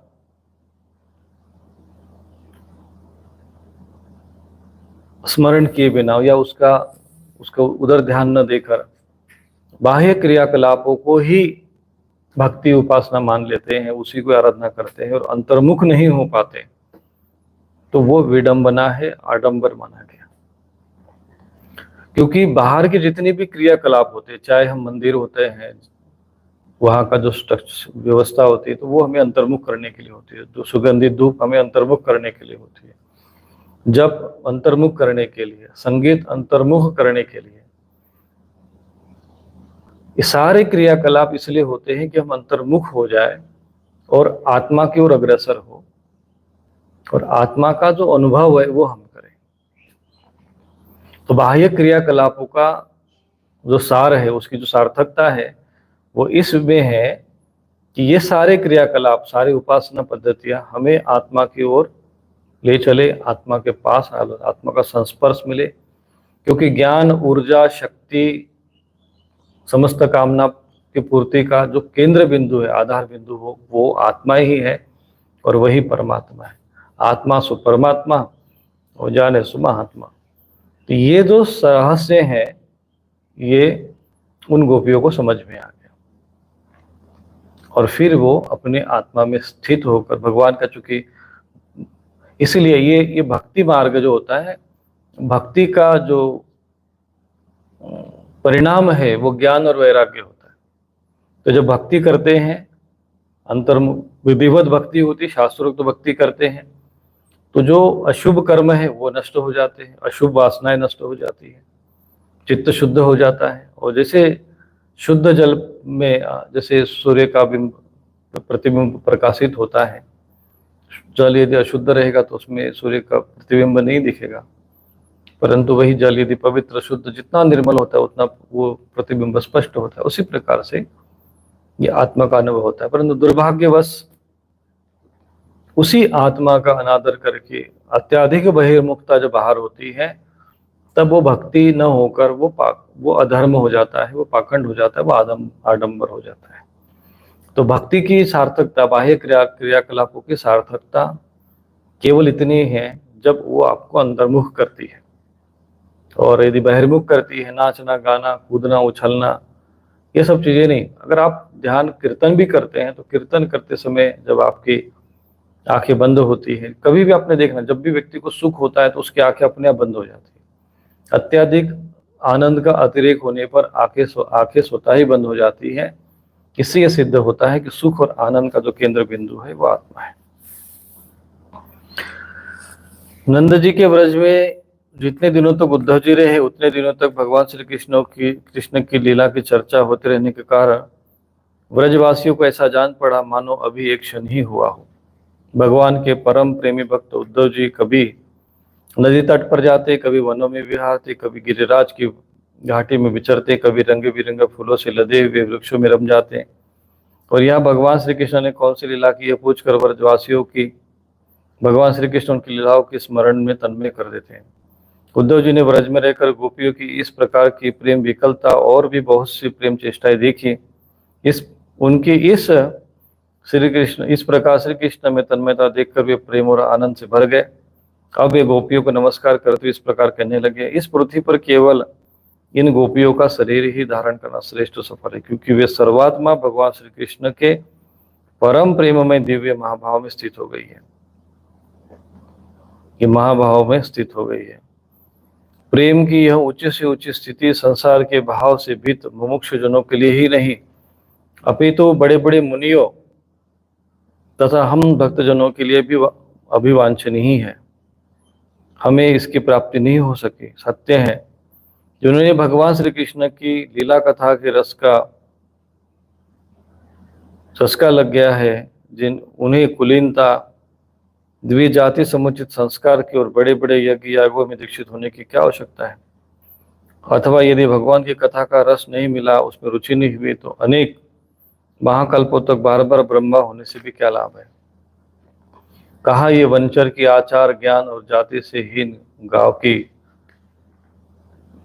साधारण महिलाएं, और कहा सच्चिदानंद भगवान श्री कृष्ण में अनन्य प्रेम। अहो धन्य है, धन्य है। इससे सिद्ध होता है कि कोई भगवान के स्वरूप और रहस्य को न जानकर भी उनसे प्रेम करे, उनका भजन करे, तो वे स्वयं अपनी शक्ति से, अपनी कृपा से उनका परम कल्याण कर देते हैं। ठीक वैसे ही जैसे कोई अनजान में अमृत पी ले तो भी वो अपनी वस्तु शक्ति से पीने वाले को अमर बना देती है। भगवान श्री कृष्ण ने रास उत्सव के समय इन व्रज अंगनाओं के गले में बाहर डालकर इनके मनोरथ पूर्ण किए। इन्हें भगवान ने जिस कृपा प्रसाद का वितरण किया, इन्हें जैसा प्रेमदान किया, वैसा भगवान की परम प्रेमवती नित्य संगिनी वक्षस्थल पर विराजमान लक्ष्मी जी को भी प्राप्त नहीं हुआ। कमल की इसी सुगंध और कांति से युक्त देवांगनाओं को भी नहीं मिला, फिर दूसरी स्त्रियों की बात क्या करें। मेरे लिए तो सबसे अच्छी बात यह है कि मैं इस वृंदावन धाम में कोई झाड़ी लता और अथवा औषधि जड़ी बूटी ही बन जाऊं। अहो यदि मैं ऐसा बन जाऊंगा तो मुझे इन व्रज की गोपियों की चरण धूलि निरंतर सेवन करने के लिए मिलती रहेगी। इनकी चरण रज से स्नान करके मैं धन्य हो जाऊंगा। धन्य है ये गोपियां, देखो तो सही, जिनको छोड़ना अत्यंत कठिन है, उन स्वजन संबंधियों और लोकवेद की आर्य मर्यादा का परित्याग करके इन्होंने भगवान की पदवी, उनके साथ तन्मयता, उनका परम प्रेम प्राप्त कर लिया है।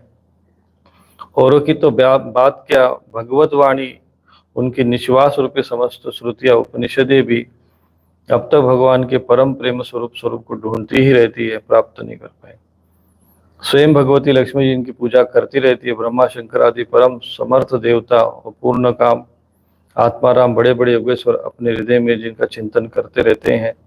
भगवान श्री कृष्ण के उन्हीं चरण बिंदों को रास लीला के समय गोपियों ने अपने वक्षस्थल पर रखा, उनका आलिंगन करके अपने हृदय की वीर व्यथा शांत की।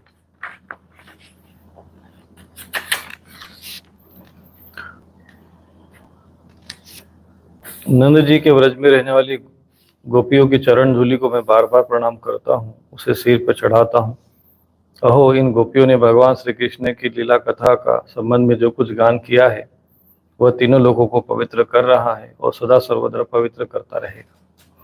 श्री सुखदेव जी कहते, परीक्षित, इस प्रकार कई महीनों तक व्रज में रहकर उद्धव जी ने अब मथुरा जाने के लिए गोपियों से, नंद जी से, यशोदा माता से आज्ञा प्राप्त की।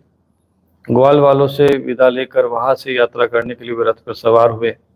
जब उनका रथ व्रज में से निकला तब नंद जी आदि गोपगण बहुत सी भेंट सामग्री उनके पास लेकर आए। आंखों में अश्रु भरकर उन्होंने बड़े प्रेम से कहा, उद्धव जी, हम ये चाहते हैं कि हमारे मन की एक एक वृत्ति, एक एक संकल्प श्री कृष्ण के चरण कमलों पर ही आश्रित रहे। उन्हीं की सेवा के लिए उठे उन्हीं में ही लगी रहे। हमारी वाणी नित्य निरंतर उन्हीं के नामों का स्मरण उच्चारण करती रहे और शरीर उन्हीं को प्रणाम करे, उन्हीं की आज्ञा पालन और सेवा में लगा रहे। उद्धव जी, हम सच कहते हैं, हमें मोक्ष की भी बिल्कुल इच्छा नहीं है। हम भगवान की इच्छा से अपने कर्मों के अनुसार चाहे जिस योनि में जन्म ले, वह शुभ आचरण करे, दान करे, उनका फल यही पावे कि हमारे अपने ईश्वर श्री कृष्ण में हमारी प्रीति उत्तरोत्तर बढ़ती रहे।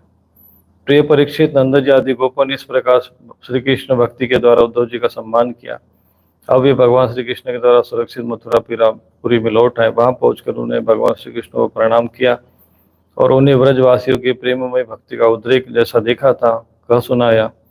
इसके उपरांत नंद जी की भेंट आदि जो सामग्री थी वह उनको वसुदेव जी, बलराम जी और राजा उग्रसेन को दे दी। श्री सुखदेव जी कहते, परीक्षित, तदनंतर सबके आत्मा और सब कुछ देखने वाले भगवान श्री कृष्ण अपने से मिलने की आकांक्षा रखकर व्याकुल हुई कुब्जा का प्रिय करने उन्हें सुख देने की इच्छा से उनके घर गए। कुब्जा का वह घर बहुमूल्य सामग्री से संपन्न था। उसमें श्रृंगार रस का उद्दीपन करने वाली बहुत सी साधन सामग्री भी भरी हुई थी।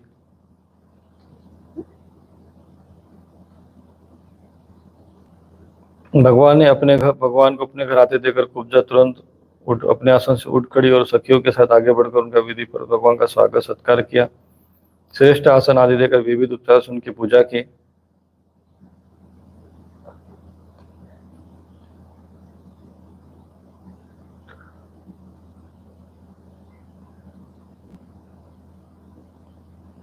कुब्जा ने इस जन्म में केवल भगवान को अंगराग अर्पित किया था। उसी एक शुभ कर्म के फलस्वरूप उन्हें भगवान का ये परम दर्शन अनुभव प्राप्त हुआ। कुब्जा भगवान के श्री चरणों को अपने काम संतप्त हृदय और वक्षस्थल नेत्रों पर रखकर उनकी दिव्य सुगंध देने लगी। इस प्रकार उसने अपने हृदय की सारी आदि व्याधि शांत कर ली। भगवान श्री कृष्ण सबका मान रखने वाले सर्वेश्वर, उन्होंने अभिष्ट वर देकर उसकी खूब पूजा स्वीकार की और अपने प्रिय भक्त उद्धव जी के साथ अपने सर्व सम्मानित घर पर लौट आए। परीक्षित, ब्रह्मा आदि समस्त ईश्वरों के भी ईश्वर है, उनको प्रसन्न कर लेना भी जीव के लिए बहुत ही कठिन है। जो कोई उन्हें प्रसन्न करके उनसे विशेष सुख मांगता है वह निश्चय ही दुर्बुद्धि है कि वास्तव में विशेष सुख अत्यंत तुच्छ और नहीं के बराबर है। तदंतर एक दिन सर्वशक्तिमान भगवान श्री कृष्ण बलराम जी उद्धव जी के साथ अक्रूर जी की अभिलाषा पूर्ण करने उनसे कुछ काम लेने के लिए उनके घर गए। अक्रूर जी ने दूर से ही देख लिया कि हमारे परम बंधु मनुष्य लोक शिरोमणि भगवान श्री कृष्ण बलराम जी हमारे पधार रहे। तुरंत उठकर आगे आए और आनंद से भरकर उनका अभिनंदन आलिंगन किया। अक्रूर जी ने भगवान श्री कृष्ण बलराम जी को नमस्कार किया। उद्धव जी के साथ उन दोनों भ्राताओं ने भी उन्हें नमस्कार किया। अब जब सब लोग आराम से आसनों पर बैठ गए तब अक्रूर जी उन लोगों की विधिवत पूजा करने लगे। परीक्षित, उन्होंने पहले भगवान के चरण धोकर चरणोदक सिर पर धारण किया और फिर अनेक प्रकार की पूजा सामग्री, दिव्य वस्त्र, गंधमाला और श्रेष्ठ आभूषणों से उनका पूजन किया। सिर झुकाकर उन्हें प्रणाम किया और उनके चरणों को अपने गोद में रखकर दबाने लगे। उसी समय उन्होंने विनयावत होकर भगवान श्री कृष्ण बलराम जी से कहा कि भगवान, ये बड़े आनंद और सौभाग्य की बात है कि पापी कंस अपने अनुयायियों के साथ मारा गया। उसे मारकर आप दोनों ने यदुवंश को बड़े संकट से बचा लिया और उन्नत और समृद्धि किया। आप दोनों जगत के कारण और जगत रूप आदि पुरुष हैं।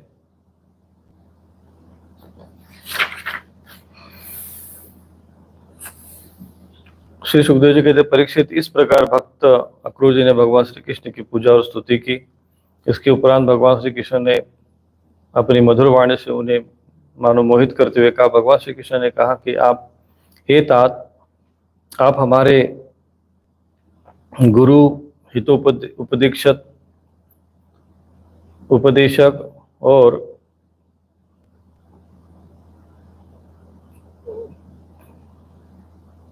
स्वजन है।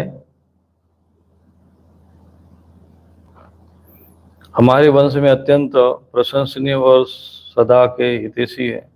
हम तो आपके बालक है और सदा ही आपकी रक्षा, पालन और कृपा के पात्र है। अपना परम कल्याण चाहने वाले मनुष्य को आप ऐसे ही परम पूजनीय महाभाग्यवान संतों की सदा सेवा करनी चाहिए। आप जैसे संत देवताओं से भी बढ़कर है, क्योंकि देवताओं में तो स्वार्थ रहता है परंतु संतों में नहीं। केवल जल के तीर्थ ही तीर्थ नहीं है, केवल मृतिका आदि शिला आदि से बनी मूर्तियां ही देवता नहीं है।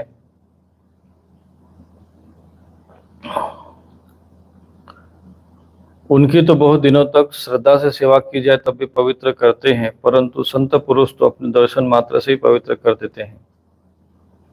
आप हमारे हितैषी सुहृदों में सर्वश्रेष्ठ है, इसलिए आप पांडव का हित करने के लिए तथा उनका कुशल मंगल जानने के लिए हस्तिनापुर जाइए। हमने ऐसा सुना है कि राजा पांडु के मृतक हो जाने पर अपनी माता कुंती के साथ युधिष्ठिर आदि पांडव बड़े दुख में पड़ गए हैं, अतः राजा धृतराष्ट्र उन्हें अपनी राजधानी हस्तिनापुर में ले आए और वे वहीं रहते हैं। आप जानते हैं कि राजा धृतराष्ट्र एक तो अंधे हैं, दूसरे उनमें मनोबल की भी कमी है। उनका पुत्र दुर्योधन बहुत दुष्ट है, उसके अधीन होने के कारण वे पांडवों के साथ अपने पुत्र जैसा समान व्यवहार नहीं कर पाते हैं। इसलिए आप वहां जाइए और ज्ञात कीजिए कि उनकी स्थिति अच्छी है या बुरी। आपके द्वारा उनका समाचार जानकर मैं ऐसा उपाय करूंगा जिससे उन सुहृदों को सुख मिले। सर्वशक्तिमान भगवान श्री कृष्ण अक्रूर जी को इस प्रकार आदेश देकर बलराम युद्धोषी के साथ वहां से अपने घर लौट आए।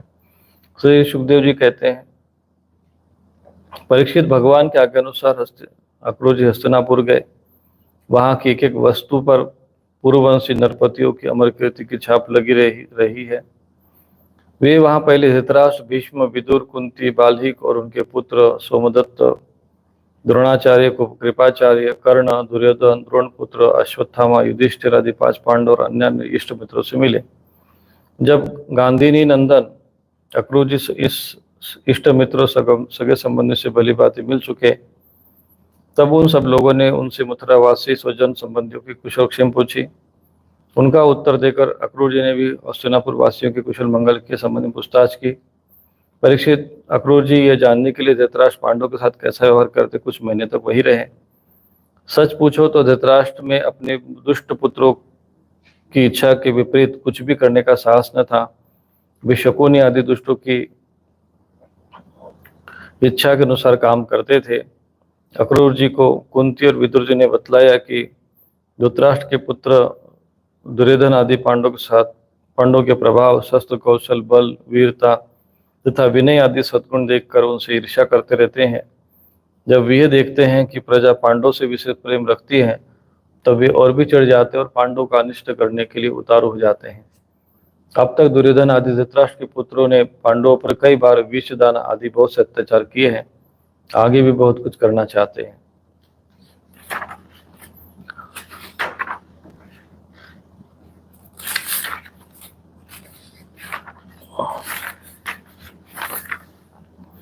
जब अक्रूर जी कुंती के घर आए तब वह अपने भाई के पास जा बैठी।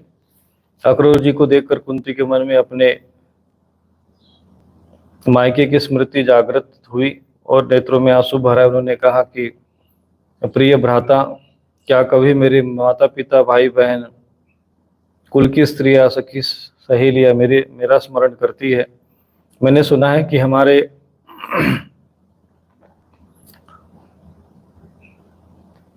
भतीजे भगवान श्री कृष्ण और कमल नयन बलराम बड़े ही भक्त वत्सल और शरणागत रक्षक हैं। क्या वे कभी अपने इन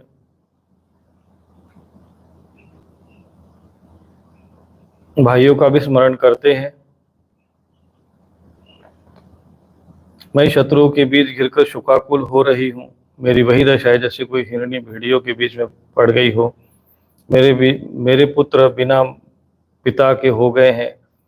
क्या हमारे श्री कृष्ण यहाँ आकर मुझको और इन अनाथ बालकों को सांत्वना देंगे? श्री कृष्ण को अपने सामने समझकर कुंती कहने लगी, सच्चिदानंद स्वरूप श्री कृष्ण, तुम महायोगी हो, विश्वात्मा हो और तुम सारे विश्व के जीवन दाता हो। हे गोविंद, मैं अपने बच्चों के साथ दुख पर दुख भोग रही हूँ। तुम्हारी शरण में आई हूँ, मेरी रक्षा करो, मेरे इन पुत्रों को बचाओ। मेरे श्री कृष्ण, ये संसार मृत्युमय है, तुम्हारे चरण मोक्ष देने वाले हैं। मैं देखती हूँ कि जो लोग इस संसार से डरे हुए हैं, उनके लिए तुम्हारे चरण कमलों के अतिरिक्त और कोई शरण और सहायता नहीं है। श्री कृष्ण, तुम माया के लेश से रहित परम शुद्ध हो। तुम स्वयं परब्रह्म परमात्मा हो, समस्त साधनों, योगों और उपायों के स्वामी हो तथा स्वयं भी योग भी हो। श्री कृष्ण, मैं तुम्हारे शरण में आई हूँ, मेरी रक्षा करो। तो भगवान से इस प्रकार से प्रार्थना करना चाहिए। जब भी कभी कष्ट में हो तो भगवान की प्रार्थना कैसा करना चाहिए, भगवान को किस प्रकार से, ये इसमें दिया है। नमः कृष्णाय शुद्धाय ब्रह्मणे परमात्मने योगेश्वराय योगाय त्वामहं शरणाम गताम।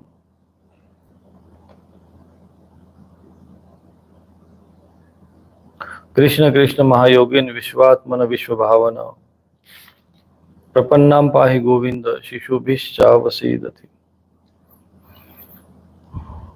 ये श्लोक है, कभी भी जब आपको लगे भगवान श्री कृष्ण से हमें शरणागत होना है तो ये शरणागत के लिए प्रार्थना है।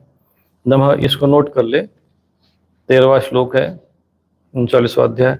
नमः कृष्णाय शुद्धाय ब्रह्मणे परमात्मने योगेश्वराय योगाय त्वामहं शरणं गता।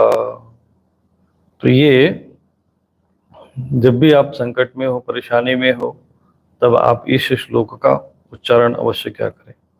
नमः कृष्णाय शुद्धाय ब्रह्मणे परमात्मने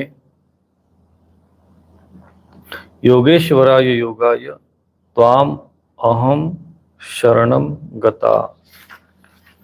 ये श्लोक जब भी संकट में आप चाहे तो भगवान का स्मरण करते हुए आप इस श्लोक को बोल सकते हैं, प्रार्थना कर सकते हैं। श्री सुखदेव जी कहते हैं, परीक्षित, तुम्हारी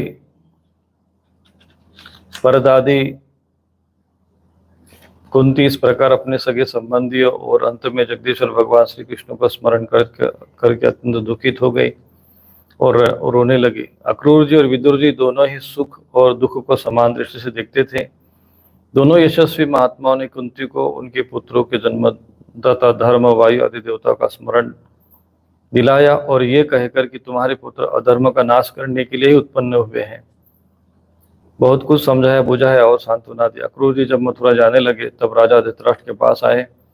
अब तक ये स्पष्ट हो गया था कि राजा अपने पुत्रों का पक्षपात करते हैं और भतीजों के साथ अपने पुत्रों का बर्ताव नहीं करते हैं। अब अक्रूर जी ने कौरवों की भरी सभा में श्री कृष्ण और बलराम जी आदि का हितेशिता से भरा संदेश सुनाया। अक्रूर जी ने कहा कि महाराज धृतराष्ट्र जी, आप कुरुवंशियों की उज्जवल कीर्ति को और भी बढ़ाइए। आपको ये काम विशेष रूप से इसलिए भी करना चाहिए क्योंकि आपके भाई पांडु के परलोक सिधार जाने पर आप राज सिंहासन के अधिकारी हुए हैं। आप धर्म से पृथ्वी का पालन कीजिए, अपने सद्व्यवहार से प्रजा को प्रसन्न रखिए और अपने स्वजनों के साथ समान बर्ताव कीजिए। ऐसा करने से ही आपको लोक में यश और परलोक में सद्गति प्राप्त होगी। यदि आप इसके विपरीत आचरण करेंगे तो इस लोक में आपकी निंदा होगी और मरने के बाद आपको नरक में जाना पड़ेगा। इसलिए अपने पुत्रों और पांडवों के साथ समानता का बर्ताव कीजिए। आप जानते ही हैं कि संसार में कभी कोई किसी के साथ सदा नहीं रहता। जिनसे जुड़े हुए हैं उनसे एक दिन बिछुड़ना पड़ेगा ही। राजन, ये बात अपने शरीर के लिए भी सत्य है। फिर स्त्री, पुत्र, धन आदि को छोड़कर जाना पड़ेगा। इस विषय में तो कहना ही क्या। जीव अकेला ही उत्पन्न होता है और अकेला ही मर जाता है। अपनी करनी धरनी का, पाप पुण्य का फल अकेला ही भुगतता है। जिन स्त्री पुरुषों का अपना हम समझते हुए हम तुम्हारे अपने हैं, हमारा भोर पोषण तुम्हारा, इस प्रकार की बातें बनाकर मूर्ख प्राणियों के अधर्म से इकट्ठा किए धन को लूट लेते हैं। जैसे जल में रहने वाले जंतुओं के सर्वस्व जल को उन्हीं के संबंधी खा जाते हैं। यह जीव जिन्हें अपना समझकर अधर्म करके भी पालता पोसता है, वही प्राण और धन और पुत्र आदि जीव को असंतुष्ट छोड़कर ही चले जाते हैं। जो अपने धर्म से विमुख है, सच पूछिए तो वह अपना लौकिक स्वार्थ भी नहीं जानता। जिनके लिए वह अधर्म करता है वह उसे छोड़ देंगे, उसे कभी संतोष का अनुभव नहीं होगा। वह अपने पापों के गठे सिर पर लाद कर स्वयं घोर नरक में जाएगा। इसलिए महाराज, ये बात समझ लीजिए कि ये संसार क्षण मात्र है, स्वप्नवत है, मनोराज्य मात्र है। आप अपने प्रयत्न से, अपने शक्ति से चित्त को रोकिए, ममतावश पश्चाताप पक्षपात न कीजिए। आप समर्थ है, समत्व में स्थित हो जाइए और संसार की ओर से उपराम हो जाइए। राजा धृतराष्ट्र ने कहा कि दानपते अक्रूर जी, आप मेरे कल्याण के भले की बात कह रहे हैं। जैसे मरने वाले को अमृत मिल जाए वो उसे तृप्त नहीं हो सकता, मैं भी आपकी इन बातों से तृप्त नहीं हो रहा हूँ। फिर भी हमारे हितेशी अक्रूर जी, मेरे चंचल चित्त ने आपकी ये प्रिय शिक्षा का तनिक बरी ठहर नहीं रही है, क्योंकि मेरा हृदय पुत्रों की ममता के कारण अत्यंत विषम हो गया। जैसे स्फटिक पर्वत के शिखर पर एक बार बिजली कौंधती है, दूसरे क्षण अंतर्ध्यान हो जाती, वही दशा आपके उपदेशों की है। अक्रूर जी, सुना है कि सर्वशक्तिमान भगवान पृथ्वी का भार उतारने के लिए यदुकुल में अवतीर्ण हुए हैं। ऐसा कौन पुरुष है जो उनके विधान में उलट फिर कर सके? उनकी जैसी इच्छा होगी वही होगा। भगवान की माया का मार्ग अचिंत्य है। उसी माया के द्वारा इस संसार की सृष्टि करके वे इसमें प्रवेश करते हैं, कर्म तथा कर्मफलों का विभाजन कर देते हैं।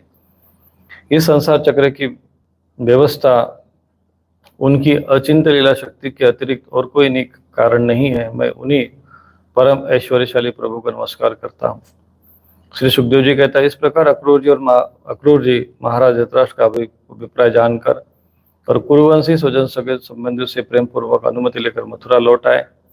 परीक्षित, उन्होंने वह भगवान श्री कृष्ण बलराम जी के समक्ष धृतराष्ट्र का वह सारा व्यवहार जो वे पांडवों के साथ करते थे कह सुनाया, क्योंकि उनको हस्तिनापुर भेजने का वास्तविक उद्देश्य भी वही था।